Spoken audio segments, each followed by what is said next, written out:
I brought in my main automation mans, Tony, who works with us at Late Checkout. Tony, what are we going to learn today?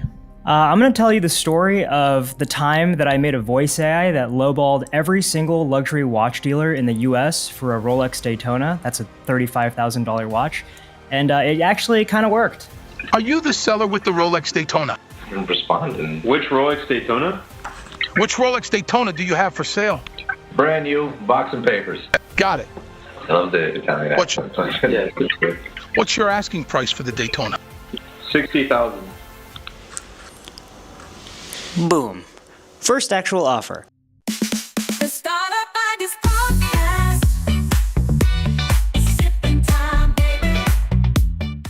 And why should people even care about that? Because I think people are drastically underestimating what voice AIs are capable of. Basically, it's my belief that any work that you do that's over the phone could and may get automated in the next 1 to 3 years. Cool. And you're going to show us all the tools you use, some of the workflows, maybe even some prompts. You're not going to hold back on sauce, are you? No. I've got so much sauce for anybody who will listen. Okay, cool. All right, let's see what you got. Okay. So this is my voice AI, which I have dubbed lovingly Lowballer 9000. His name is Alex. I like to give my AIs names because it helps me remember like who they are in my head. And his job is basically to do one thing. He is looking for a Rolex Daytona, and he knows that he's talking to luxury watch dealers. He needs to do a few things. He has to gather some like critical details, which are like, hey, what's the condition of the watch in? Do you have all of the original documentation and the packaging for the watch? These are like kind of important details that you need to have when negotiating a watch because they can like dramatically impact the quoted cost of the watch. Now, to be precise, we're not really calling like Rolex the like factory dealer. We're calling secondhand dealers. So when I say luxury dealers, I don't mean like Rolex Official USA in like Rodeo Drive. I mean like the guy who buys the secondhand Rolexes in like some spot out in Miami or something. Like these are the people that I'm targeting. And this is the platform that I'm using to do all of this. This is VAPI. I think literally VAPI just amounts to voice API, and it's basically a very flexible way to build voice agents. They don't lock you into anything proprietary. It's simply just bring your prompt, pick your providers for your different services, and then literally hit go and run it. And for the prompt, is this something that you wrote yourself, or is this something that you prompted like a ChatGPT to be like, hey, this is what I'm trying to do? Like, how do I structure this? The prompt is something that I wrote myself, but also, so like, okay, VAPI has some documentation which may have changed by now, which is like, here are some general best practices for building a prompt. But I think like, this is a tricky question because a lot of what my prompt is doing is reacting to sort of my tests that I conduct. So like my general process has been, let's watch people lowball like watch sellers IRL. So there's a couple of content creators who I like who do this. And then I just try to like put those, simulate those conversations with VAPI, with Alex. And then what'll happen is like Alex will respond in a way that I don't like. For example, like a lot of the times when we would start the conversation, Alex would just ram every single question I had like down my throat within the first turn. And so I was like, this is like, so not engaging. It's so obviously AI. Like I need to make sure it doesn't do that. So a lot of what I would do would be, okay, where in my prompt can I tell it to just, say one thing at a time? And I think there's probably something in here. Yeah, like keep responses concise, 1 to 2 sentences max.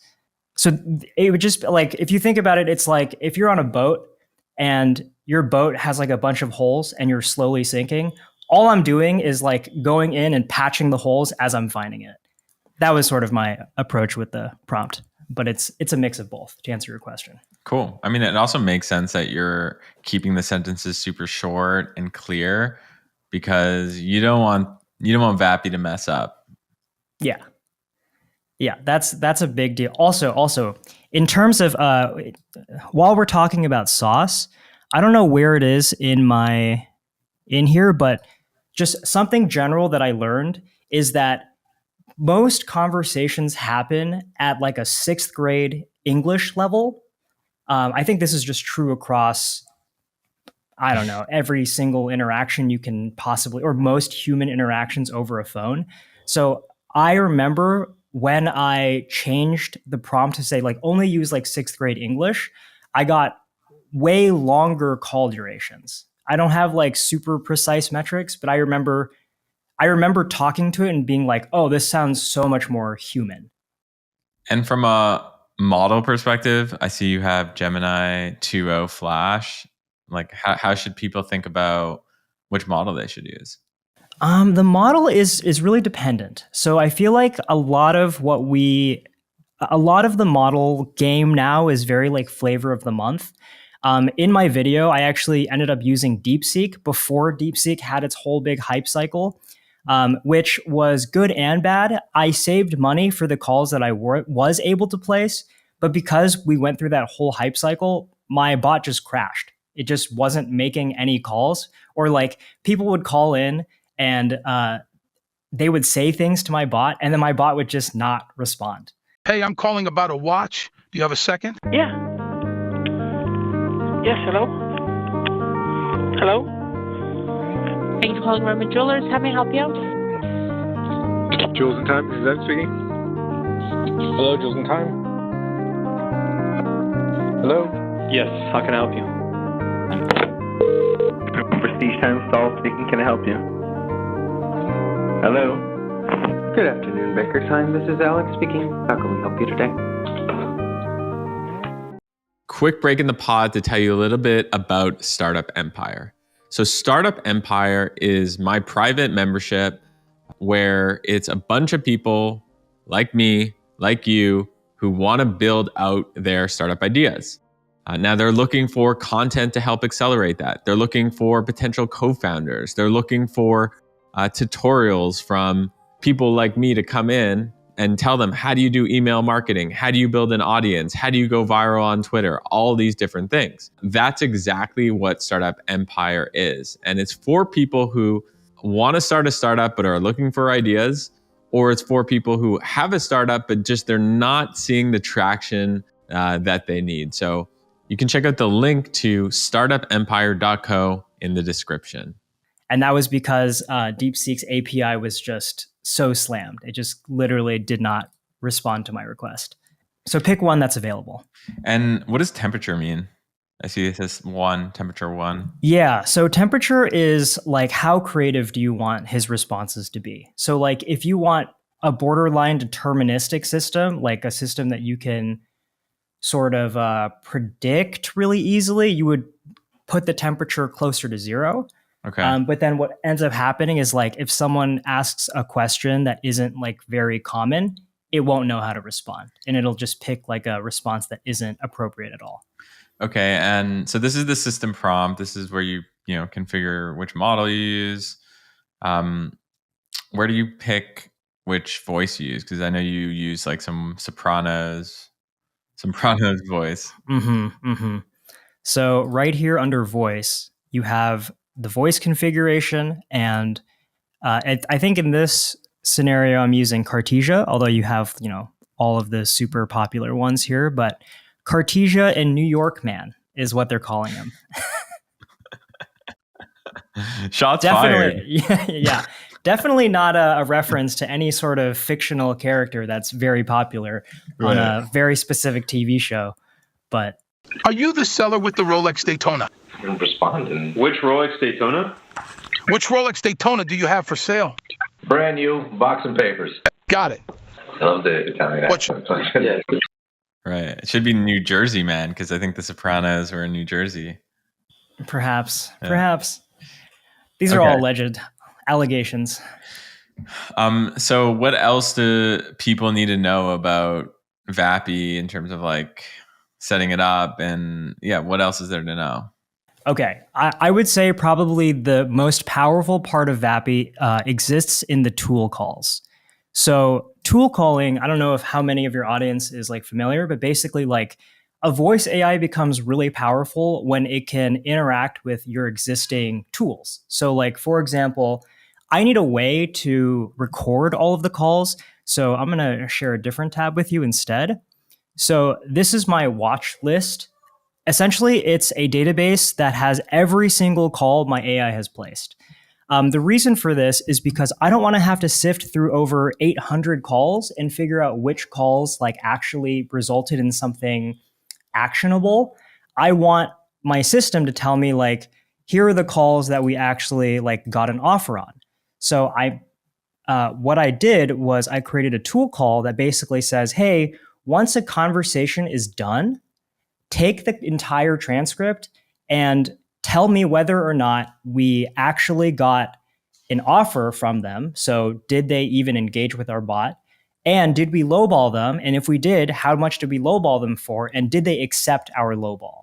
And if they didn't accept our lowball, did they at least give us another price? And was that price the final price? So as you can see here in this spreadsheet that I have, these are all of the calls that resulted in an offer that they gave us, and then whether or not they accepted, or whether or not we got them down to their absolute lowest price. So this made it super easy to sift through my 800 calls and find the calls that actually resulted in something that I could use in my content. Cool. And to tie a knot in that, the way I was able to do this is right here in the tool section. You basically create a tool. I think what I used was get best offer, which was talk to my Airtable spreadsheet, get the best offer we have, and then use it in the negotiation. Mm-hmm. And I see send to Lindy over there. Where do you see that? Tools, under tools. Oh, yeah. What were you doing there? I think this is for a different automation, but I definitely, I definitely have this linked in with Lindy in some other voice AI. Yeah, I'm just wondering, I'm trying to give people a sense of like, okay, how could you kind of marry like a VAPI plus a Lindy? Okay. I think what Lindy is really good at is flexibly taking big amounts of text and putting it into a spreadsheet. I think what like Lindy does really well, and let me just like navigate to Lindy and try to give as concise of a demonstration as I can. But like, you know, when you have like a spreadsheet and you have like, let's say 5 columns, and let's say you're just like trying to do your homework on like restaurants in a new city you're going to. And then like halfway through your research, you're like, oh my God, I totally forgot my like wife is vegan. So I have to like specify which of the restaurants are vegan friendly. So so if you have a Lindy that does this, or let's say it's a make automation or some classical non-Lindy automation, you got to log back in. You got to add that column to your automation, and then you have to write new rules. So it's like, okay, if there's vegan options on the menu, make sure this is checked. Lindy does that for you automatically. Lindy will read the name of your column, like vegan friendly, and then it'll take the contents of everything that you're giving it. Maybe it's like a website scrape or like a menu. And then it'll be like, oh, yeah, the salad, the non-Caesar salad, the Mediterranean salad, sans feta, that's vegan friendly. And it'll automatically check that for you. You don't have to do anything. You don't have to log back in. You just add that column into your spreadsheet. You're done. So I think I rambled there, but that's what is possible with the Lindy and VAPI. Cool. Situation. Yeah, that makes sense. That makes a lot of sense. What else do people need to know if they want to bug a bunch of secondhand used watch dealers? Or is this it? What else do they have to know? Oh man, these guys are not always the most friendly dudes. No, I mean from like a tool perspective. From a tool's perspective? Oh man. Yes, Twilio.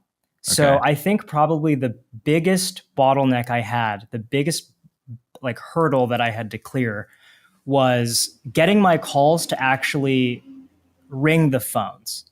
So there is something called shaken and stir, which is like, I think it's an FCC mechanism, enforcement, a rule that they have that basically says, hey, if you don't register your phone in our database so that we can do like essentially KYC, we're just like any calls you make out of this number, we're just not going to honor. They're going to go straight to voicemail. So make sure that you bring your own number, make sure that you've done your KYC, and then start placing calls. Because I think I had at least 300 calls go out that just straight up went to voicemail. And could you end, like, this was a really cool, like this actually was an aha moment for me around like what's possible with voice AI, like right now. Can you end, I'd love to just end on this idea around like, okay, like cute demo, but like what else could, you know, the average startup founder or person who wants to like build a business, make money online, like what are some interesting things that they can do besides this? Off the top of your head, just use cases. Rattle off some use cases. Okay. Most obvious one, sales. Let's say you work in real estate and you have to call people on a prospect list to like see whether or not, I don't know, like someone in their family has like recently passed or if their house is like going on the market soon. So easy. Just say like, just make a prompt that's like, hey, ask these 3 questions that we know the answers to. I mean, not for the prospect, but if they answer this way, we know that the house has a this % chance, more likely possibility to appear on the market in the next 6 months. I'm sure someone has that criteria and that data to make that insight. And then you just take that, turn it into a prompt, call like 30,000 numbers, and you will have people on that list who meet your criteria, who you can then pursue. That's one. Here's a framework for thinking about how I would use something like this. So I think that building VAPI AI voice agents is great to get data, where it's basically just a great way to get data. It's a really great way to get data to give you an unfair advantage.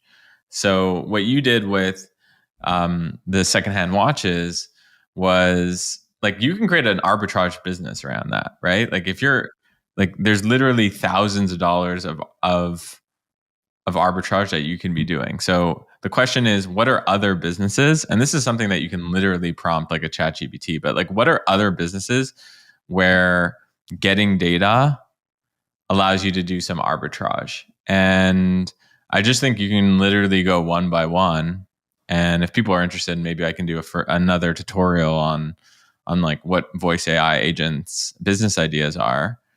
But like ones that require, like, if data is an unfair advantage, if knowledge is an unfair advantage, and knowing something more than your competitor, then chances are that there's a voice AI opportunity there.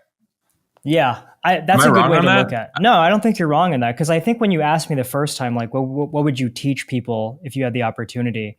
That's kind of what I was trying to tell you. I was like, I think this voice AI like can create a more transparent secondary market. Whether like what sort of businesses you can make off of that, I think are really up to people who are deeply entrenched in those businesses. It's like, I'm blanking because I'm being put on the spot, but like, you're right. Anything that's arbitrage, I mean, that's essentially what I'm demonstrating here, right? Is like, go buy this watch for $19,000 from this one person that you heard me talk to, and then go on the secondary market and sell it for like 22 and make like $3,000 or $3,000. And then do that at scale. Yeah. And then do that at scale. Yeah. And then like, just, you can automate this even further. Like every time someone gives you that offer, just like dispatch a team to go pick it up. Yeah. What are you people doing listening to us? Just go do it. Just go. Tony, thank you for coming on. I appreciate you. Of course. For people who don't know Tony, I've included his social his socials, where to find him, follow his journey. His YouTube is awesome. That's in the show notes. He also does, thankfully, he comes and he does, you do demos within Startup Empire, don't you? Yeah. Very active on Startup Empire. I am on the core team, as you know. I was, built a lot of the automations that make it possible. Do a lot of content in there whenever I can. What are some things that you've taught in Startup Empire? I did a breakdown of how I built our feedback bot. So we have another voice AI that basically collects feedback from people who are in Startup Empire. So like my big insight was like, I hate having to fill out a feedback form every time I'm like leaving a community. It's just like too much work and I have too much to say.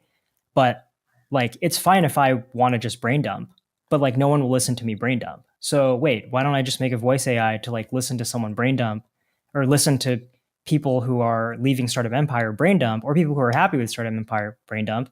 And then we can take that information and categorize it and classify it and use it to like improve the service. Which is crazy. So there's a Slack. So for people who don't know, Startup Empire is our private membership for people who want to build cash flowing internet businesses. We have a Slack channel where I don't know how it does it. I'm curious, Tony, actually. We've never spoken about this, but basically it posts the feedback that they're calling this, like, call it a 1-800 number. It's not a 100 number, this number. They're calling this number and they're like, I love Startup Empire. I learned these two or three things I really liked, or I hate Startup Empire and I wish you would do this better. And it posts to our Slack and it summarizes it. It's insane. So then as like me, as someone who wants to to add value to this product, it's so amazing. Right. Yeah. We get our we don't have to go anywhere to get our feedback. It comes to us. We get to see it. It's in the same channel as like our subscription notifications. It's nice. I think that's actually a Lindy. That's Lindy, right? Yeah, I think that's Lindy. And by the way, like here's a free business idea. Go do that for other companies. Every company would pay for that. We should do that, dude. We should do that. Sure. Actually, like, you know what? Think about it. Like for $300 a month, we'll come and we'll set this up for you, and we'll do the Slack bot, and we'll manage it for you, and we'll send you these pretty reports every single week. Is that it? End of sentence? End of sentence. Let's go. All right. Tony, thanks again. It's been real. And of course, Greg. Give some love to Tony, and give some love to Tony so that more people see his face.